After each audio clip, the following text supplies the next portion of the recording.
வணக்கம் நண்பர்களே, இது உங்கள் எம்கே டிவி வேலூரிலிருந்து.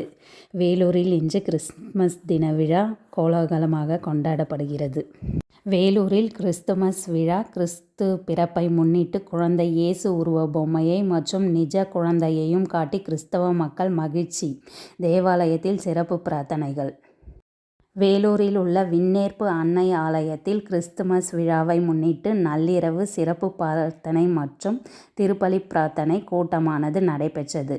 இதில் ரோமன் கத்தோலிக்க மறைமாவட்ட பேராயர் அம்ப்ரோஸ் பச்சமுத்து தலைமையில் ஊர்வலமாக வந்த மக்கள் தேவாலயத்தில் கிறிஸ்து பிறப்பு குறித்த பாடல்களை பாடியதுடன் இரவு 12 மணிக்கு குழந்தை இயேசு குழந்தையாக பிறந்ததை அறிவித்து உருவ பொம்மையை எடுத்து காட்டியும் கிறிஸ்துமஸ் தினத்தில் பிறந்த நிஜ குழந்தையையும் காட்டியும் கிறிஸ்துவ மக்கள் மகிழ்ச்சியை வெளிப்படுத்தினார்கள். மற்றும் திருப்பலி பூஜையும் நடைபெற்றது. மேலும் பிரார்த்தனையில் உலகம் அமைதியுடனும் மக்கள் நலமுடனும் வாழ பிரார்த்தனைகளை செய்தனர். இதில் கிறிஸ்துமஸ் குடில்களும் அமைத்து வண்ண விளக்குகளால் அலங்காரங்கள் செய்யப்பட்டிருந்தது. இதேபோன்று வேலூர் CSI மத்திய பேராலயத்திலும் கிறிஸ்துமஸ் விழாவானது கொண்டாடப்பட்டது. வேலூர் மாவட்டத்தில் கிறிஸ்துமஸ் விழாக்கள் காட்பாடி, குடியாத்தம், பேர்ணாம்பட்டு, பள்ளிகொண்டா, பாகாயம், சத்துவாச்சாரி உள்ளிட்ட பல பகுதிகளில் கிறிஸ்துமஸ் விழாக்கள் கோலாகலமாக வண்ண விளக்குகளால் அலங்கரிக்கப்பட்டு கொண்டாடப்படுகிறது.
நம் குடும்பத்திலும் நம் பங்கிலும் நம் உறவிலும் இயேசு பிறப்பு செய்தியான அமைதியை கொடுக்க வேண்டும் என்று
அப்பா நான் போகிறதுக்கு முன்னாடி